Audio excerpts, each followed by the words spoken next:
Seigneur, notre Dieu, notre Père, nous te bénissons, nous t'adorons, nous te rendons grâce. Dans ta divine volonté, au nom de toutes les créatures passées, présentes et futures,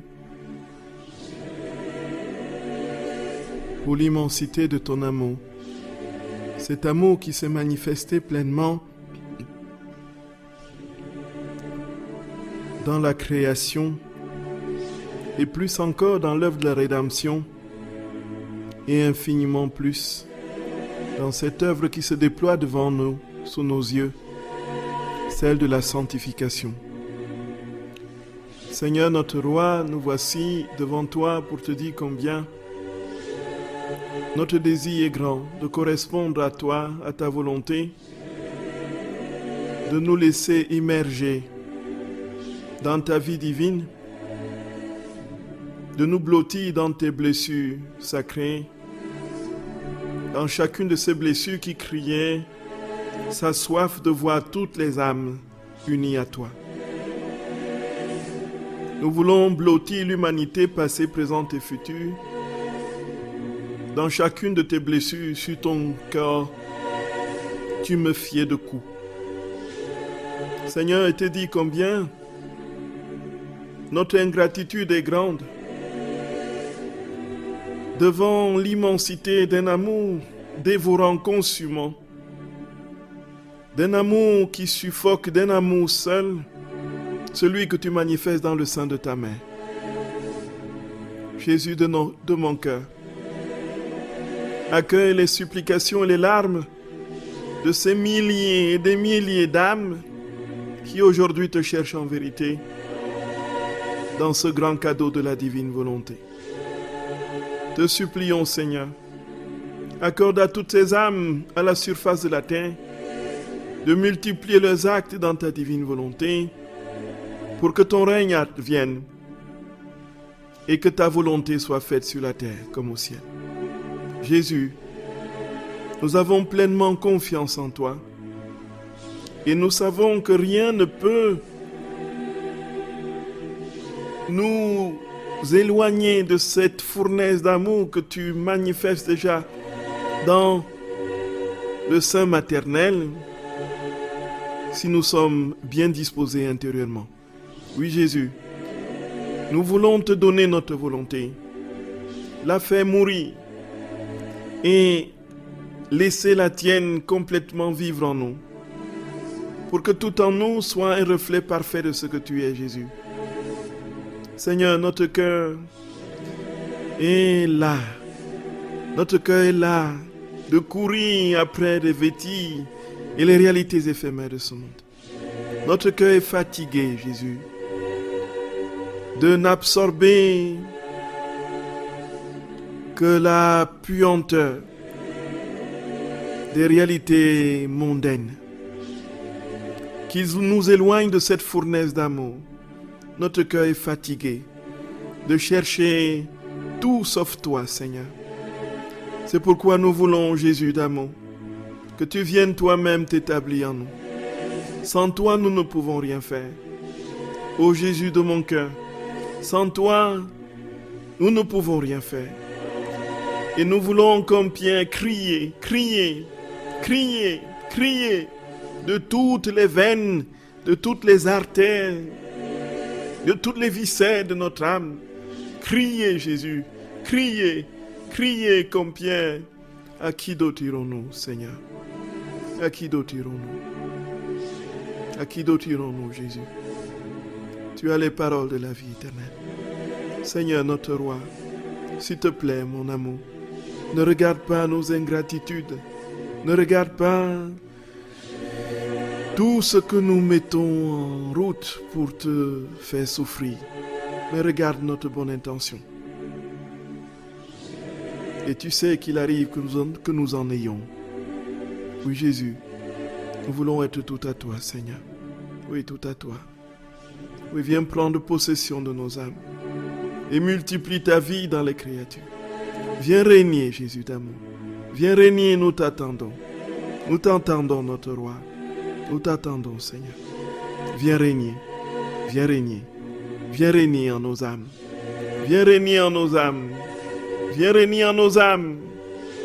Maranatha, Maranatha, Maranatha, Maranatha, Maranatha, Maranatha. Frères et sœurs d'amour, je vous salue de tout mon cœur et je vous souhaite la bienvenue en ce jour où nous allons terminer la série sur les fruits de la vie dans la divine volonté.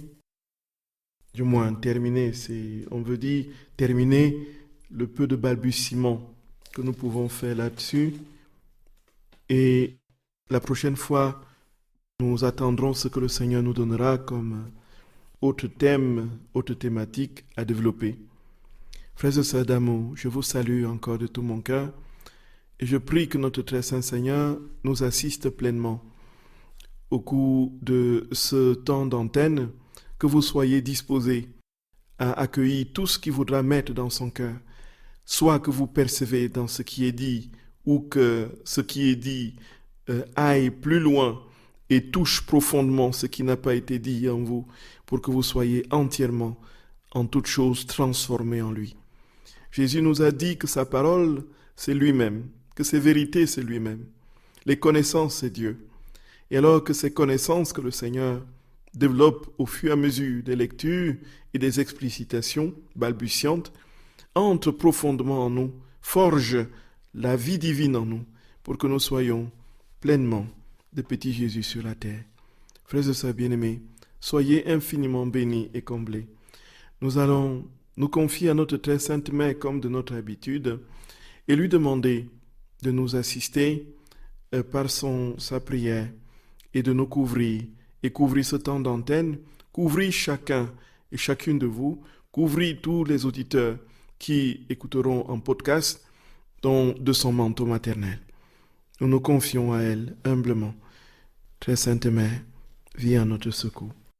Au nom du Père et du Fils et du Saint-Esprit. Amen. Je vous salue Marie, pleine de grâce, le Seigneur est avec vous. Vous êtes bénie entre toutes les femmes, et Jésus, le fruit de vos entrailles, est béni. Sainte Marie, Mère de Dieu, priez pour nos pauvres pécheurs, maintenant et à l'heure de notre mort. Amen. Je vous salue Marie, pleine de grâce, le Seigneur est avec vous. Vous êtes bénie entre toutes les femmes, et Jésus, le fruit de vos entrailles, est béni. Sainte Marie, Mère de Dieu, priez pour nos pauvres pécheurs, maintenant et à l'heure de notre mort. Amen. Je vous salue Marie, pleine de grâce, le Seigneur est avec vous. Vous êtes bénie entre toutes les femmes, et Jésus, le fruit de vos entrailles, est béni. Sainte Marie, Mère de Dieu, priez pour nos pauvres pécheurs, maintenant et à l'heure de notre mort. Amen. Je vous salue Marie, pleine de grâce, le Seigneur est avec vous. Vous êtes bénie entre toutes les femmes, et Jésus, le fruit de vos entrailles, est béni. Sainte Marie, Mère de Dieu, priez pour nos pauvres pécheurs, maintenant et à l'heure de notre mort. Amen. Je vous salue Marie, pleine de grâce, le Seigneur est avec vous. Vous êtes bénie entre toutes les femmes, et Jésus, le fruit de vos entrailles, est béni.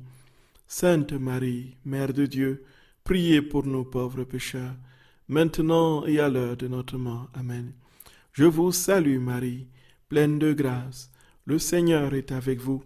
Vous êtes bénie entre toutes les femmes, et Jésus, le fruit de vos entrailles, est béni. Sainte Marie, Mère de Dieu, priez pour nos pauvres pécheurs, maintenant et à l'heure de notre mort. Amen. Je vous salue Marie, pleine de grâce, le Seigneur est avec vous. Vous êtes bénie entre toutes les femmes, et Jésus, le fruit de vos entrailles, est béni. Sainte Marie, Mère de Dieu, priez pour nos pauvres pécheurs, maintenant et à l'heure de notre mort. Amen. Je vous salue Marie, pleine de grâce, le Seigneur est avec vous. Vous êtes bénie entre toutes les femmes, et Jésus, le fruit de vos entrailles, est béni. Sainte Marie, Mère de Dieu, priez pour nos pauvres pécheurs, maintenant et à l'heure de notre mort. Amen. Je vous salue Marie, pleine de grâce, le Seigneur est avec vous. Vous êtes bénie entre toutes les femmes, et Jésus, le fruit de vos entrailles, est béni. Sainte Marie, Mère de Dieu, priez pour nos pauvres pécheurs, maintenant et à l'heure de notre mort. Amen. Je vous salue Marie, pleine de grâce. Le Seigneur est avec vous. Vous êtes bénie entre toutes les femmes, et Jésus, le fruit de vos entrailles, est béni. Sainte Marie, Mère de Dieu, priez pour nos pauvres pécheurs, maintenant et à l'heure de notre mort. Amen. Gloire soit au Père, et au Fils, et au Saint-Esprit, comme il était au commencement, maintenant et toujours, et dans tous les siècles des siècles. Amen. Ô mon Jésus, pardonnez-nous nos péchés, préservez-nous du feu de l'enfer, et conduisez au ciel toutes les âmes, surtout celles qui ont le plus besoin de votre sainte miséricorde. Ô Marie conçue sans péché, priez pour nous qui avons recours à vous. Ô Marie conçue sans péché, priez pour nous qui avons recours à vous. Ô Marie conçue sans péché, priez pour nous qui avons recours à vous. Que par la miséricorde de Dieu, les âmes des fidèles trépassés reposent en paix. Amen. Au nom du Père, et du Fils, et du Saint-Esprit. Amen. Chers frères et sœurs bien-aimés, chers frères et sœurs, que notre très saint Seigneur nous remplisse de lui une fois encore, et que toute notre vie soit un reflet de la sienne. Et comme je le disais, frères et sœurs bien-aimés, la dernière fois, que cette nouvelle année soit pour nous l'occasion de vivre, de commencer à vivre pleinement ce que Jésus nous enseigne et à le laisser entrer dans les fibres les plus intimes de tout notre être et ainsi de vivre déjà dès ici-bas la vie du ciel. C'est la vérité et Jésus nous dit que cela est possible. Frères et sœurs de mon cœur, nous allons aujourd'hui terminer les excès d'amour de Jésus dans la neuvaine de Noël. Nous avons compris que Jésus était dans une posture de souffrance depuis le commencement, le premier instant de son incarnation dans le sein de sa mère. Il décrit d'une manière absolument déchirante ces souffrances qui vont de cette grande impatience de quitter le sein du Père, de quitter le ciel pour entrer dans le sein de Marie, notre très sainte mère, sa mère. Et ainsi, qui passe aussi par cette grande soif de voir l'homme totalement à lui, mais lui, comme fœtus Dieu dans le sein de sa mère, souffre dans un réduit et il est comme en prison dans une immobilité absolument intenable pour un Dieu qui n'est qu'immensité et qui a daigné se rétrécir pour être contenu dans les entrailles d'une créature. Et ensuite, il décrit au troisième excès d'amour, frères et sœurs bien-aimés, combien cet amour l'a consumé et lui a donné une sorte de délit intérieur. Jésus a été consumé, embrasé de part en part par son amour et il a été noyé justement dans cette soif brûlante de voir l'homme venir tout entier en lui. Et dans cet amour consumant, c'est son troisième excès d'amour. Ensuite, il est passé au quatrième, où il nous a parlé, frères et sœurs d'amour, les douleurs répétitives de sa passion, au cœur même du sein de sa mère, comme petit fœtus. Et nous avons effectivement évoqué cette grande considération qui est aujourd'hui complètement incompréhensible pour les cartésiens de Salon, qui ne supportent pas que l'on parle de la passion de Jésus dans le petit enfant Jésus, tout simplement parce qu'il faut que le petit fœtus soit un fœtus ordinaire, comme chacun des fœtus humains, oubliant que ce fœtus avait une particularité que les autres n'avaient pas, c'est que ce fœtus était en même temps homme et Dieu. Et que cette divinité, dont on lui donnait une claire conscience et compréhension de l'indifférence et des ingratitudes des hommes, et dont infligeait à son humanité des souffrances intempestives et continuelles, de sorte que le petit fœtus entrer dans des morts successives, et c'est la divinité qui le réveillait. Frères et sœurs d'amour, et au 5e excès, Jésus nous a dit combien son amour est seul et abandonné, la solitude d'un Dieu. Et c'est ainsi, frères et sœurs de mon cœur, que nous comprenons combien notre Seigneur, effectivement, dans cette soif ardente de voir l'homme tout entier à lui, se donne pleinement, totalement, et ne supporte pas de ne pas se donner, et ne supporte pas de n'être pas reçu. Il ne peut pas ne pas se donner parce qu'il est dépossession continuelle de lui-même, puisqu'il est Dieu. Dieu qui est amour, est total et continuelle dépossession de soi. Et comme il est entièrement en train de se donner, il a besoin d'être complètement, totalement reçu par les créatures. Malheureusement, les créatures le laissent tout seul. La solitude d'un Dieu, frères et sœurs d'amour. Et Jésus a parlé à Louisa en des termes poignants qui nous déchirent le cœur de voir un Dieu justement mendier l'amour de la créature qu'il a faite alors qu'il est lui-même autosuffisant dans sa béatitude parfaite. Il n'aurait pas eu besoin de l'amour humain. Mais pourtant, frères et sœurs d'amour, parce qu'il est amour et qu'il ne peut pas ne pas être amour, il désire que l'homme lui tienne compagnie. Et c'est alors, frères et sœurs d'amour, que nous sommes, nous, comme fidèles, tous tentant de vivre un peu de cette vie dans la divine volonté, nous essayons, vaille que vaille, d'amener, d'invoquer, d'appeler Jésus dans chacun de nos actes et de lui demander de se recréer dans chacun de nos actes et puis de lui tenir compagnie même si nous entrons dans les dévotions anciennes avec Sainte Marguerite Marie Alacoque et le Sacré-Cœur, où Jésus dit, ne veux-tu pas venir me tenir compagnie? Frères et sœurs bien-aimés, si Dieu prend possession de nos actes, et il est encore entièrement, parfaitement, pleinement dans la réalité sacramentelle, dans laquelle il se donne à nous, et dans laquelle il est seul, encore plus isolé, puisqu'il est dans la matière eucharistique, dans une prison formée par les accidents du pain, et cette prison qui réclame la visite de l'homme. Frères et sœurs d'amour, Jésus passait au 6e excès, c'est cet amour suffoqué. Et nous avons vu que cette suffocation de l'amour de Jésus, cette suffocation de Jésus dans le sein de sa mère, est infiniment moindre par rapport à cette suffocation qu'il vit dans le cœur humain, rempli de l'obscurité du péché. Et c'est alors, frères et sœurs d'amour de mon cœur, qu'il nous faut absolument demander à notre Seigneur la grâce d'être toujours en état de grâce, c'est-à-dire que notre cœur soit continuellement disposé, tout simplement parce qu'au fur et à mesure que nous vidons notre cœur de toutes les rapines, de tout le péché, que nous le rendons plus clair, que nous l'éclairons par la lumière de la vie divine, alors lorsque le péché s'évanouit, Dieu prend toujours plus place en nous, s'établit en nous, vit sa vie en nous, et nous devenons un autre lui. Frères et sœurs bien-aimés, Jésus réclame une demeure dans notre âme.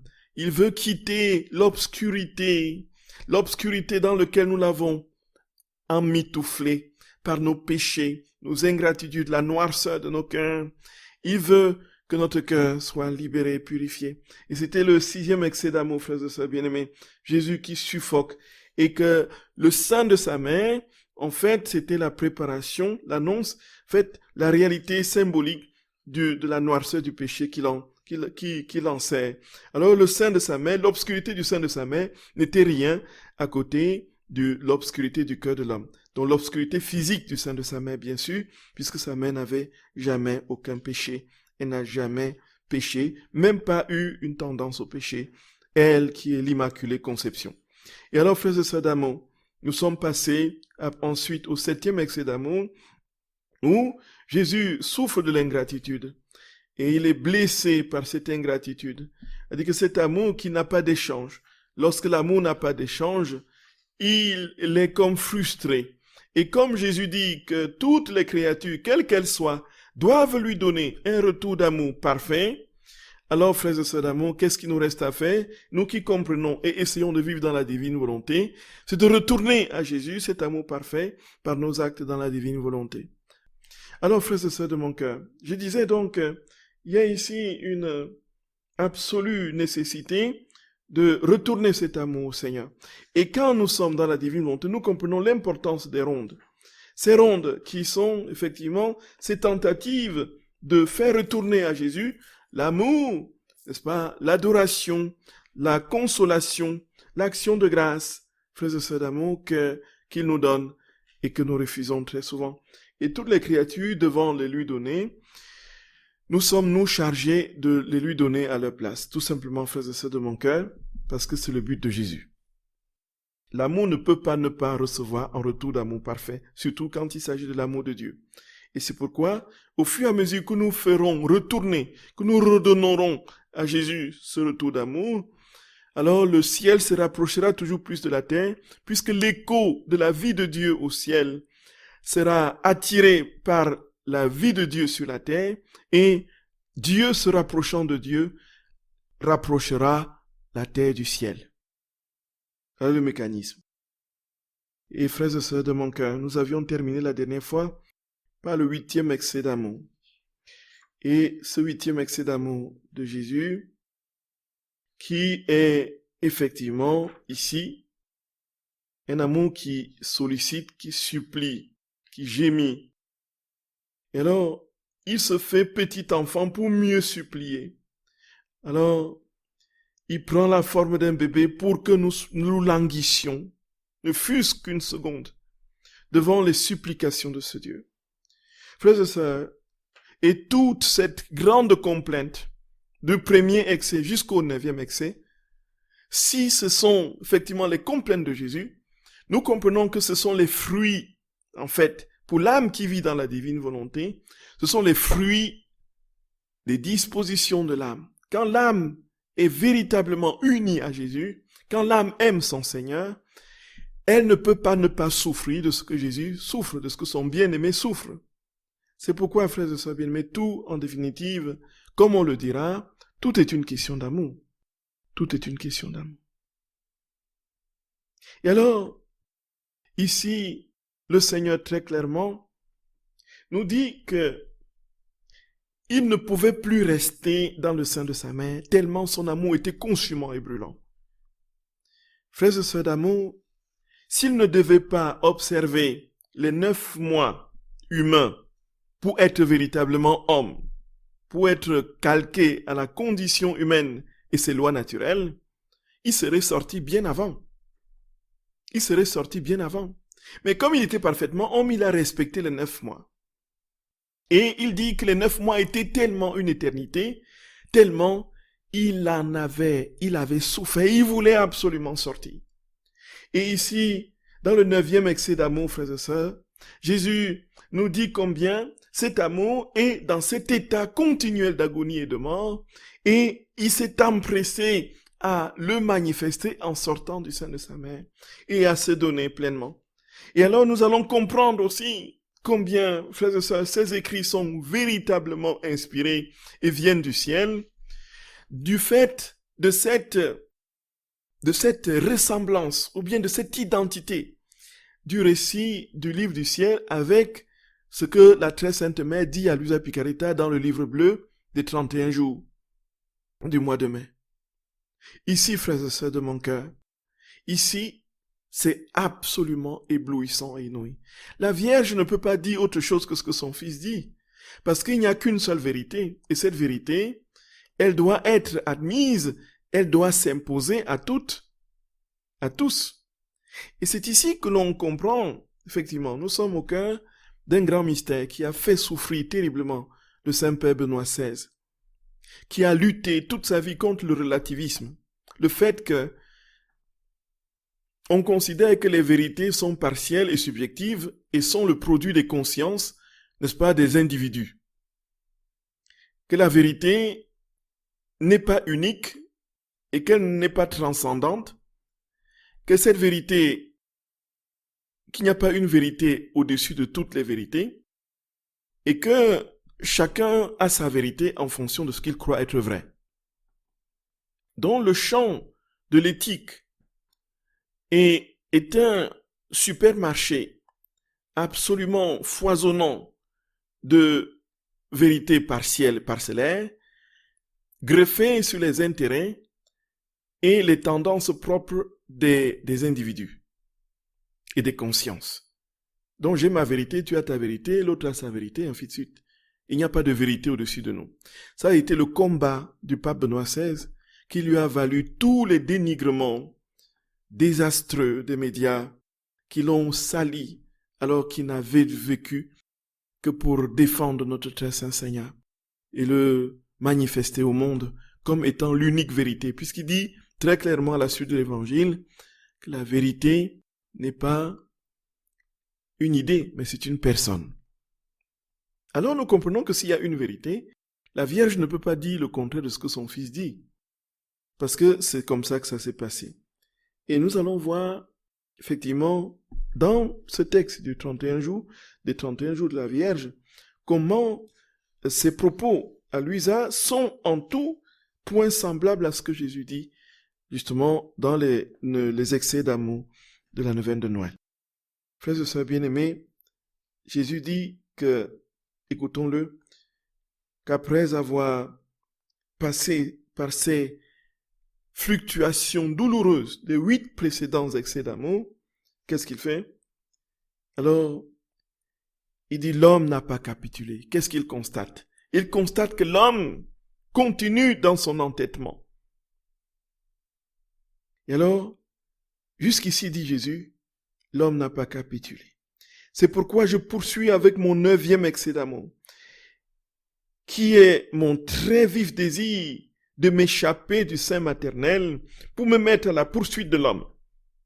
Et après l'avoir stoppé sur les pentes du mal, je languis de l'étreindre et de l'embrasser. Lui si ingrat pour mon amour, pour le rendre amoureux de ma beauté, de ma vérité et de mon éternelle bonté, dont le Seigneur a hâte de sortir. Et frères et sœurs bien-aimés, la très sainte mère dit à Luisa Piccarreta que à la porte du ciel, dans le décret divin de l'incarnation, Jésus était pressé de descendre du ciel pour s'incarner dans le sein de sa mère. Et alors arrive le moment de la délivrance, après les 9 mois passés justement en son sein. Alors, qu'est-ce qui se passe, frères et sœurs bien-aimés? La Vierge dit que de même qu'il était pressé de quitter le ciel pour entrer dans le sein de sa mère, il était pressé de sortir du sein de sa mère pour entrer dans les âmes, tellement son amour ne pouvait plus être contenu. Cet amour qui brûlait, qui le consumait et qui provoquait 1001 morts, voulait absolument, frères et sœurs d'amour, sortir et se répandre dans les âmes et dans les cœurs. Et c'est alors que notre très sainte mère, frères et sœurs bien-aimés, dit que dans le sein maternel, et elle utilise un terme absolument impressionnant, Jésus était dans toute forme de souffrance et il était dans le délire. Il délirait d'amour. Il délirait d'amour. Les délires d'amour de Jésus.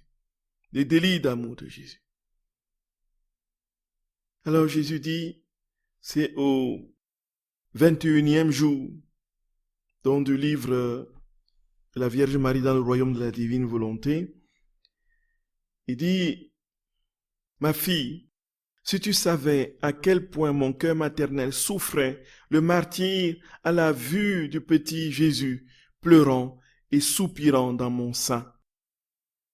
Délirant d'amour, son cœur faisait entendre ses palpitations dans toutes les âmes, afin qu'elle se tourne vers la lumière de sa divinité.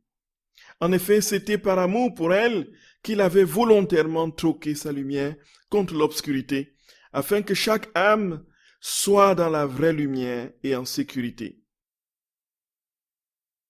Le petit Jésus, par ses élans d'amour, s'apprêtait à venir à la lumière du jour. Son empressement, ses soupirs et ses désirs ardents d'embrasser la créature, de se faire voir par elle et de la voir lui-même dans le but de se l'attacher à lui, ne lui donnait aucun repos. Oh Jésus de mon cœur. Tout comme précédemment, il s'était mis en état de garde aux portes du ciel.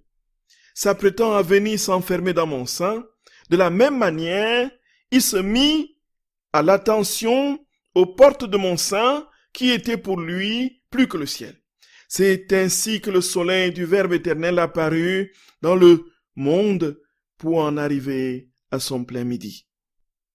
Ce ne sera plus la nuit pour les pauvres créatures, ni même l'aube ou le lever du jour, mais le plein midi.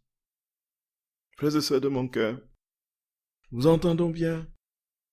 Jésus dit très clairement que de même qu'il était pressé de sortir du sein du Père pour venir dans le sein maternel de la créature, de même il était pressé de sortir, tellement il était consumé par l'amour, délirant d'amour, il voulait se donner. Il ne tenait plus.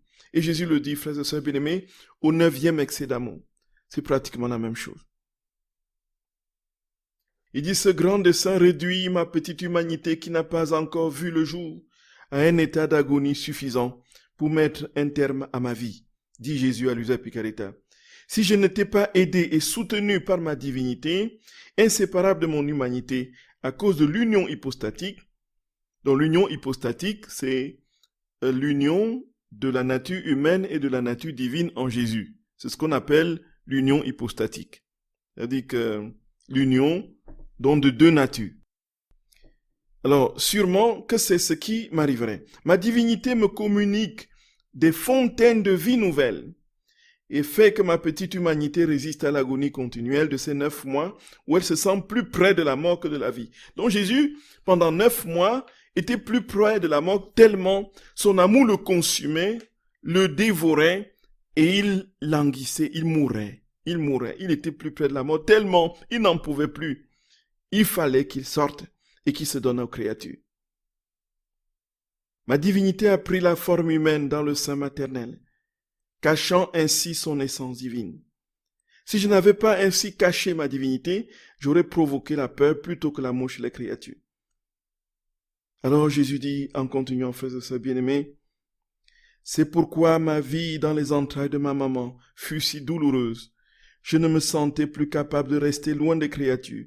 Je languissais après elles pour qu'à tout prix elles viennent dans ma poitrine, pour sentir mes palpitations brûlantes. Je languissais de les embrasser, de ma tendre et pure affection, de telle manière qu'elles deviennent éternellement seigneurs de mes biens. Sache que si je n'avais pas été aidé par toi, avant qu'il n'ait été le temps pour moi d'émerger à la lumière du jour, j'aurais été consumé par ce 9e excès d'amour. Jésus dit, frères et sœurs bien-aimés, que ce délire d'amour le poussait à aspirer de toute son âme et de toute sa force, de voir toutes les créatures venir dans sa poitrine, dans son cœur, écouter les palpitations brûlantes de son cœur, sa tendre et pure affection. Et qu'est-ce qui nous reste à faire? Sinon de nous aussi, comme Saint Jean, poser notre cœur sur le cœur de Jésus. Poser notre cœur dans la poitrine de Jésus.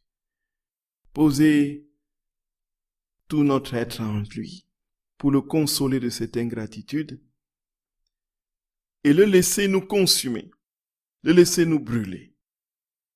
Le laisser, frères et sœurs bien-aimés, le laisser entièrement prendre possession de tout notre être, pour que nous soyons en tout, et allons en tout, des véritables torches d'amour, dont le cœur est désormais celui de Jésus notre Seigneur. Oh, frères et sœurs bien-aimés, frères et sœurs d'amour, comprenons que ce que Jésus nous dit, ce ne sont pas des fables. Ce que Jésus nous dit, frères et sœurs, ce ne sont pas des fables. Aujourd'hui encore, il gémit, et sa douleur se fait toujours plus grande en proportion de l'ingratitude des hommes, de leur refus de son amour, et combien ils sont absolument, totalement, entièrement obnubilés et obscurcis par les réalités de ce monde. Jésus souffre. Saurons-nous consoler le cœur de Jésus? Saurons-nous poser notre amour dans son cœur? Saurons-nous lui dire un amour parfait dans sa divine volonté au nom de toutes les créatures? Saurons-nous le consoler, frères et sœurs bien-aimés? Pardonnez-moi d'insister là-dessus. Pardonnez-moi. Pardonnez-moi. Pardonnez-moi. Le but, tout est une question d'amour. Jésus réclame notre amour. Point final. Point final. Point final. La vie dans la divine volonté, c'est quoi? C'est quoi? Ce ne sont pas des théories. C'est l'amour de Dieu. Et sa vie, il dit que l'amour, c'est l'aliment de cette vie divine. Et rien ne peut nous donner la preuve que nous sommes pleinement établis en lui si en nous, l'amour ne découle pas, si l'amour ne coule pas de notre être, de notre vie. Et alors, frères et sœurs bien-aimés, Jésus est dans ce tourment. Et nous pouvons nous poser la question, comment est-ce que je peux, moi, consoler le cœur de Jésus? Et Jésus dit, regarde-moi attentivement dans les entrailles maternelles. Vois combien je suis devenu pâle. Écoute ma voix angoissée qui faiblit de plus en plus. Sens les palpitations de mon cœur qui, ayant déjà été vives, sont maintenant presque éteintes. Ne me quitte pas des yeux. Regarde-moi bien, parce que je suis mourant. Oui, mourant. Mourant. Nous imaginons de quoi, frères et sœurs d'amour? Mourant de pur amour, dit Jésus. Mourant de pur amour. Jésus meurt d'amour. Jésus meurt d'amour. Ah, Seigneur. Frères et sœurs bien-aimés, sincèrement, moi je crois que c'est déjà maintenant à notre portée. Vraiment. Il est possible aujourd'hui, c'est tellement fort ce que Jésus dit, c'est tellement fort qu'il n'est pas compréhensible que cela ne soit pas en train de se réaliser dans nos cœurs, dans nos âmes. Le but est de ne pas se décourager. Nous nous rendons bien compte, frères et sœurs bien-aimés, combien tellement de situations dans nos vies viennent chaque fois se mettre en travers de ce désir que nous avons d'être tout au Seigneur. Ne nous décourageons pas, frères et sœurs de mon cœur. Tout est une question de persévérance. Et alors, même si nous ne voyons pas encore les fruits nous ne voyons pas encore notre cœur débordé d'amour pour le Seigneur, même si nous ne voyons pas encore notre âme être dans cette tension continuelle vers le Seigneur, ne nous décourageons pas, persévérons, frères et sœurs d'amour. Un jour, le mur s'écroulera, et nous verrons cette vie divine, cette digue va lâcher, et nous verrons là l'océan de la vie divine couler dans notre âme, et dévaler en torrent, et nous immerger, et nous serons déjà au ciel sur la terre. C'est la vérité. Croyons-le de tout notre cœur. Tenons ferme et persévérons, frères et sœurs de mon cœur.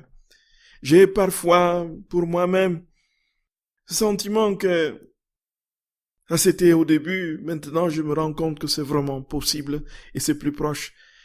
Que nous étions continuellement en train de comprendre des vérités qui restaient au niveau du cerveau. La vérité, frères et sœurs bien-aimés, c'est que Jésus aujourd'hui plus que jamais veut que notre vie soit la sienne. Croyons-le, mettons-nous à l'œuvre et laissons cette vie couler dans chacun de nos actes. Demandons à Jésus cet amour ardent et brûlant pour lui. Il nous le donnera. Permettez-moi, frères et sœurs de mon cœur, d'insister. Il nous le donnera. Il est possible de n'être qu'amour. Il est possible de n'être que douceur. Il n'est possible de n'être qu'humilité. Il est possible, frères et sœurs, d'être un petit Jésus. Oui, c'est possible. Même si nous n'y sommes pas encore, croyons que c'est possible. Et que nos pauvretés ne nous découragent pas. Et nous avons l'impression de piétiner. Voilà, on se relève, on fait une confession et puis on retombe, on rechute. On se relève, on rechute. On refait une confession, on se relève un tout petit, on rechute. Ainsi de suite. Voilà notre vie. Mais ne croyons pas que ça va durer comme ça. Un jour viendra, frères et sœurs, dans mon cœur. Je nous le dis en vérité parce que le Seigneur l'a dit et promis. Nous allons vivre le ciel sur la terre. Et un jour, il n'y aura plus ces yo-yo, ces dents de scie là dans notre cheminement. Et nous serons tout à Dieu, Jésus. C'est la vérité. Croyons-le, croyons-le. Et mettons-nous en chemin sans plus regarder en arrière. Alors, frères et sœurs de mon cœur, Jésus termine en disant, je suis mourant d'amour. Je meurs d'amour. Et quand Luisa a entendu ce que Jésus lui a dit, qu'est-ce qu'elle a fait? Elle s'est sentie défaillie d'amour pour Jésus. Et dit-elle, il y a eu un profond silence. Et sa respiration s'est arrêtée. Et elle a dit en balbutiant, mon Jésus, mon amour, ma vie, mon tout, ne meurs pas. Je t'aimerai toujours. Et je ne te laisserai jamais. Peu importe le sacrifice qu'il pourrait m'en coûter, donne-moi toujours la flamme de ton amour, afin que je t'aime toujours et que le plus tôt possible, je sois consumé d'amour pour toi, mon éternel bien. Gloria, Gloria, Gloria, Gloria, Gloria, Gloria, Gloria, Gloria. Frères et sœurs de mon cœur, c'est ce que nous devrions dire à Jésus. Jésus, s'il te plaît, ne meurs pas. Ne meurs pas. Ne meurs pas, s'il te plaît. Je veux te ressusciter avec mon amour. Et quoi qu'il arrive, je serai toujours avec toi. Je ne te lâcherai pas, Jésus. Je ne t'abandonnerai pas, Seigneur. Nous voyons, frères et sœurs de mon cœur, que dans la divine volonté, il y a un renversement de situation. Il y a un renversement de situation. Là où nous attendions que Dieu s'occupe de nous et nous donne, soit à nos petits soins, et exécute notre volonté humaine imprégnée d'intérêt et de passion, c'est nous qui devons nous occuper de Jésus. Comment pouvons-nous, humains, être limités, nous occuper d'un être éternel, infini et illimité? C'est tout simplement parce que lui, ce Dieu, cet être éternel, Dieu notre Père, est en nous et s'occupe de lui-même en nous. Gloria, Gloria, Gloria, Gloria. Et nous devons dire, comme Luisa, ne meurs pas, Seigneur. Ne meurs pas, Seigneur. Donne-moi toujours la flamme de ton amour. Donne-moi toujours la flamme de ton amour, afin que je t'aime toujours et que le plus tôt possible, je sois consumé d'amour pour toi, mon éternel bien. Frères et sœurs, ça devrait être notre demande à tous. Ça devrait être notre demande à tous. Jésus, consume-moi de tout de ton amour pour que je t'aime toujours et que très vite, le plus tôt possible, je sois un brasier d'amour. Que tout en moi soit amour. Que le moindre geste, du clignotement de l'œil soit amour. Le petit pas soit amour. Le geste du doigt soit amour. Tout en moi, ma respiration soit amour. Le battement de mon cœur soit amour. La circulation de mon sang soit amour. Les mouvements de mes cheveux soient amour. Ainsi de suite, ainsi de suite. Que tout en moi soit amour. Dans mes actes, dans mon être tout entier. Que nous soyons imprégnés de Jésus. Jésus, d'amour, tu as promis que ça viendra. Et cette heure est déjà devant nous. Frères et sœurs de mon cœur, cette heure est déjà devant nous. Cette heure est déjà devant nous. Vous pouvez poser vos questions, frères et sœurs d'amour, au numéro habituel. À tout de suite, frères et sœurs de mon cœur.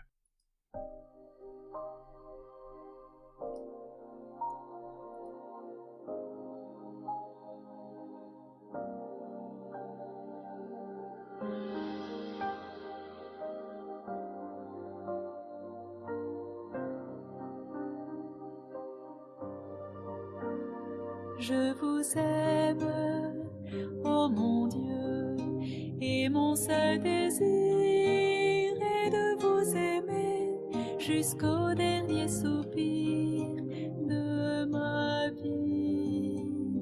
Je vous aime, ô mon Dieu, et mon seul désir est de vous aimer jusqu'au dernier soupir de ma vie. Je vous aime, ô mon Dieu, et mon seul désir est de vous aimer jusqu'au dernier soupir de ma vie. Je vous aime, ô Dieu infiniment aimable, et j'aime mieux venir en vous aimant que de vivre un seul instant sans vous aimer.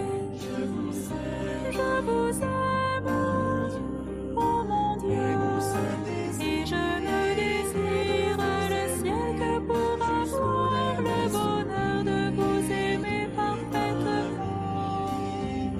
Je vous aime, ô mon Dieu, et je n'appréhende l'enfer que parce qu'on n'y aura jamais la douce consolation de vous aimer.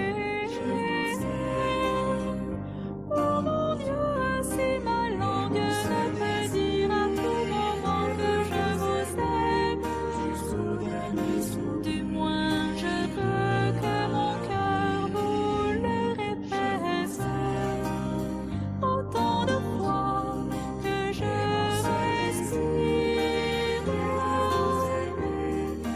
Je vous aime, mon Dieu.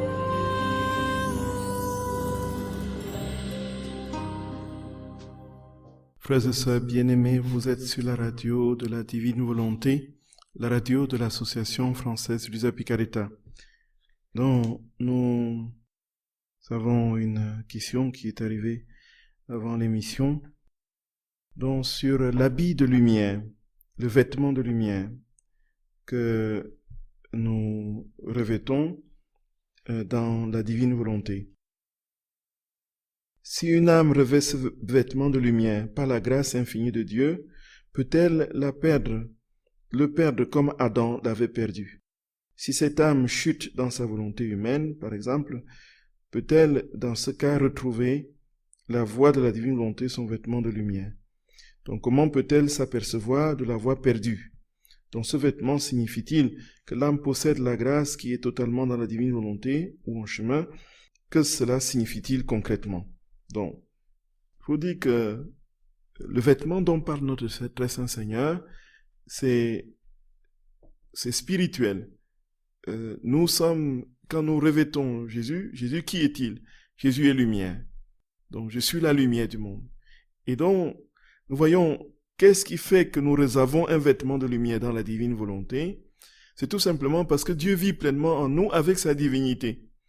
Donc, sa divinité en nous, donc produit cette lumière qui est liée justement à sa nature d'être Dieu. C'est-à-dire qu'il est lumière parce qu'il est Dieu. Et donc il nous communique cette lumière, nous participons à cette lumière. Nous avons cette lumière, n'est-ce pas, par participation. Et alors, plus nous multiplions les actes de la divine volonté, plus nous laissons Dieu entrer en nous et prendre possession de notre cœur, de notre âme, de toutes nos pensées, plus nous immolons notre intellect, notre volonté, notre mémoire, plus nous abandonnons notre volonté propre et laissons Dieu vivre en nous, plus Dieu grandit en nous avec ce qu'il est, donc sa gloire, sa puissance et sa lumière. Et donc nous devenons rayonnants en proportion de l'ouverture de notre cœur et de l'espace que nous avons laissé dans notre âme pour que Dieu y vive. Et donc cette lumière, ce vêtement de lumière qu'a perdu Adam quand il a péché, Jésus dit qu'il va nous le redonner. Et donc nous avons cette annonce de ce don, de cette vie pleine dans sa lumière, au tabor, lorsque Jésus, justement, dans sa divinité, effectivement, va se manifester dans sa gloire et dans la splendeur de cette lumière qui va rendre ses vêtements infiniment plus lumineux que le soleil et vont éblouir les 3 apôtres qui sont avec lui, Jacques, Jean et Pierre. Alors ici, Jésus, chaque fois que nous péchons et que nous commettons le mal, donc la lumière, Dieu n'est plus en nous. Donc moins il est présent et moins nous sommes lumineux, c'est évident. Et donc si nous posons des actes dans la divine volonté, ce qui se passe, c'est que Dieu prend possession. Il dit d'ailleurs qu'il se recrée dans les actes, comme il se recrée dans le pain pour l'hostie sacramentelle. Et donc, nous devenons lumière. Mais c'est une lumière invisible, spirituelle et surnaturelle, que nous ne voyons pas, justement, physiquement. Même quand l'aide de la divine volonté adviendra, et que nous serons totalement et parfaitement, justement, dans la divine volonté, du moins pour ceux qui seront là, le petit reste, donc, la lumière ne sera pas visible. Donc, ce sera ce sera intérieur, ce sera une lumière intérieure. Mais elle sera visible au ciel. Comme Saint Hannibal, lorsqu'il est revenu après sa mort, apparu à Luisa Picaretta, il était bardé de 1000 soleils. Il était rayonnant de 1000 lumières qui étaient en fait cette lumière qui était cachée dans des actes qui émanaient des actes qu'il avait posés dans la divine volonté. De même, si nous ne voyons pas cette lumière sur la terre, nous le verrons au ciel. Voilà. Et certaines âmes qui ont atteint des degrés de communion avec le Seigneur très fortement peuvent déjà vivre cette lumière sur la terre, peuvent parfois le manifester. Et c'est ça, sont les saints phosphorescents que l'on connaît dans les traditions catholiques et orthodoxes. Donc, chez les catholiques, on a l'exemple de Padre Pio qui, après la communion, devenait carrément une boule de lumière, une ampoule. C'est-à-dire que il éclairait tous ceux qui étaient là. Voyez. Son corps devenait, oh mon Dieu, translucide de lumière. Nous imaginons, si nous vivons cela pleinement, et si le Seigneur nous a prédisposés à vivre des grâces surnaturelles comme celle-là, ça peut aussi paraître. Mais l'essentiel est caché. C'est toujours sous le voile de notre humanité, donc qui ne paye pas de mine, un peu comme la Vierge Marie. Et donc, si nous perdons ce vêtement, nous pouvons le récupérer, effectivement, en revenant par des confessions et par des prières, des actes dans la divine volonté. Nous laissons Dieu vivre toujours plus pleinement en nous. Donc, en fait, il n'y a pas un moment, il n'y a pas de fatalisme. On ne le perd pas une seule fois et d'un coup. Donc, je veux dire, on ne le peut, qu'est-ce que je veux dire? Je veux dire que il est possible de revenir à l'état de grâce, dans l'état de grâce, qui était le nôtre avant le péché. Bien sûr, par la confession et par la pénitence, et puis aussi, naturellement, par des actes que nous posons en conséquence dans la divine volonté, pour que Dieu forme toujours plus sa vie en nous. Alors, il y a une autre question. Luisa a été gratifiée, jeune, de visions poignantes de Jésus souffrant sous ses yeux, la faisant réellement suffoquer. Quant à nous, notre cœur peut rester pauvrement bien sec. Dans ce cas, comment percevoir que nous aimons vraiment notre Seigneur? Ah oui, ma chère sœur. Ah oui. Ah oui. Ah oui. Ça, c'est une question qui nous taraude, une question plus que jamais d'actualité. Et nous qui essayons de vivre dans la divine volonté, nous n'avons pas la perception des réalités surnaturelles de ce que Jésus décrit dans le livre du ciel. Alors nous avançons par la foi. Et nous vivons justement cette vie dans la foi. Et cette foi qui nous donne de croire de tout notre cœur, de toute notre âme, de toutes nos forces, au point d'être capable de mourir, que Jésus est réellement présent en son corps, son sang, son âme et sa divinité dans l'hostie sacramentelle à l'autel. Et c'est cette même foi qui nous guide dans la divine volonté. Nous croyons que quand nous posons un acte, Jésus vient vraiment se recréer dans cet acte et fait de cet acte une hostie qui se répand dans les univers, et cet acte devient le matériau qui contient la Trinité. Nous le croyons par la foi. Et de même, si nous ne voyons pas notre Seigneur qui vient nous entrelacer, qui vient nous donner toutes sortes de grâces surnaturelles comme pour Luisa Picaretta, Jésus, nous croyons qu'il est là. Et quand nous méditons les heures de la Passion, même étant distraits, parce que notre intention est droite et que nous avons le désir d'aimer Jésus, de le consoler, nous sommes véritablement dans son acte éternel et dans le mystère de l'heure de la Passion que nous méditons. Nous sommes réellement là, malgré nos pauvretés et nos faiblesses. Et Jésus dit, c'est ton intention qui compte. Il dit ça à l'usage à différents endroits du livre du ciel. C'est ton intention qui compte. Même si nous n'avons pas le sentiment de l'amour de Dieu, désirons de tout notre cœur l'aimer. Et cela suffit. Et cela suffit. Et cela suffit. Même si nous passons 50 ans sans rien ressentir de manière visible et surnaturelle de cette vie de communion avec Jésus, continuons à le désirer. Et au ciel, notre récompense n'en sera que plus grande parce que nous aurons ainsi fait des réserves de soleil divin, de vie divine, avec en prime l'humilité du fait de cette privation de sa présence sur la terre, et notre gloire sera encore infiniment plus grande au ciel. Gloria, Gloria, Gloria, Gloria. Oui, mes chers frères et sœurs d'amour. Et puis une toute dernière question, c'est la vie du ciel, elle est intensement plus belle. Comment est-ce qu'on peut, plus belle que ce que l'on peut imaginer dans nos limites humaines? Donc, est-ce que c'est pour nous consoler que nous disons cela? Ou bien, donc, c'est le fruit du découragement? Ce qui est clair, mes très chères sœurs bien-aimées, c'est que l'imagination ne peut pas contenir les réalités éternelles. Quel que soit ce que nous produisons comme capacité imaginative, nous ne pouvons pas saisir les réalités qui seront toujours au-dessus de ce que nous pensons. Et infiniment plus belles, infiniment plus beaux. Et donc, du coup, quand nous nous projetons dans cet au-delà de la vie de Dieu, le mystère qui nous porte, la vertu théologale qui nous porte à cela, c'est quoi? C'est l'espérance. Cette espérance qui vient de la promesse du Seigneur. Et comme ce qu'il promet est toujours effectif et déjà réalisé en lui, et se réalisera donc de toutes les façons, nous croyons et nous espérons fermement que ce que nous attendons, nous l'obtiendrons. Et donc c'est pourquoi, en dépit de tout, allons vers lui, crions vers lui, et ne nous décourageons pas, avançons confiants dans cette ferme espérance qu'un jour nous serons dans le face-à-face avec le Seigneur et que nous l'aimerons éternellement avec toute la création réunie. Frères et sœurs d'amour, je vous salue de toute mon âme, de tout mon cœur. Et je vous dis, dans le cœur du Seigneur, tout mon amour. Et je prie que notre très saint Seigneur nous embrase de son amour, et nous consume de lui. Frères et sœurs bien-aimés, qu'il pose sa main sur chacune de vous, et qu'il donne à chacune de nos vies une tournure divine, une empreinte divine, et que nous soyons tous des petits Jésus sur la terre. Qu'il vous bénisse et vous garde dans sa paix et son amour, au nom du Père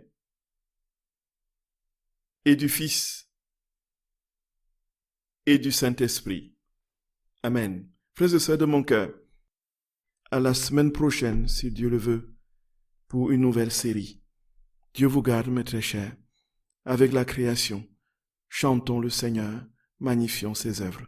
Soyez bénis, frères et sœurs de mon cœur, soyez bénis, abondamment bénis, abondamment bénis, abondamment bénis.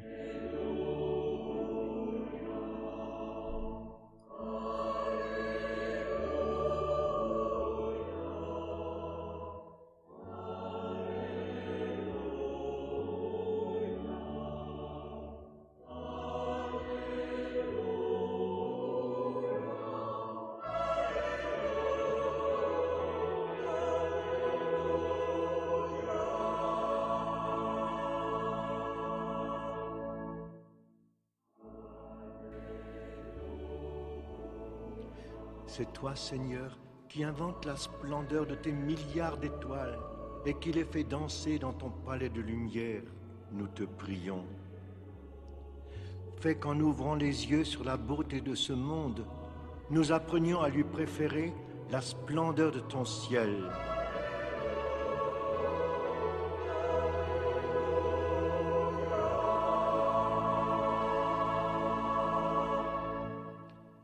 C'est toi, Seigneur, qui donnes l'intelligence au hérisson et la sagesse à la violette. Nous te prions. Fais qu'en nous promenant dans le jardin de ta création, nous découvrions la route du ciel vers la terre nouvelle où nous t'acclamerons.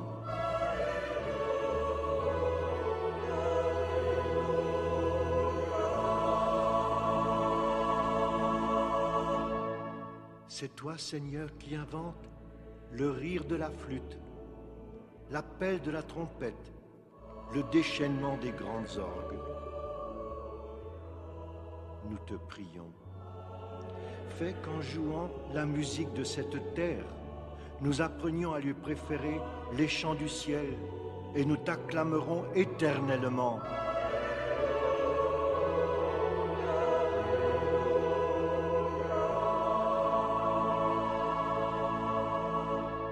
C'est toi, Seigneur, qui inventes la grâce de nos filles, la force de nos jeunes, la sainteté de tous ceux qui cherchent ton visage. Nous te prions. Fais qu'en bénissant la vie sur cette terre, nous apprenions à lui préférer l'éternité de ton ciel, nous t'acclamerons.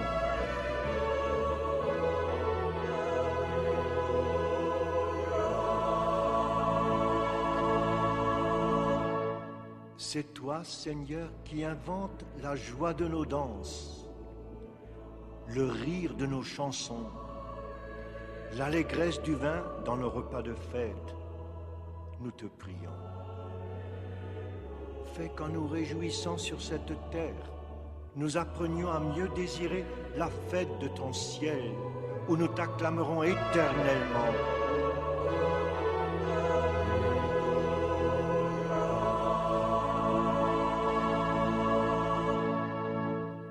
C'est toi, Seigneur, qui inventes la joie de nos amours, le sourire de nos enfants, la chaleur de nos foyers. Nous te prions. Fais que la tendresse de nos amours humaines soit chemin pour nous vers l'amour du ciel, où nous t'acclamerons éternellement.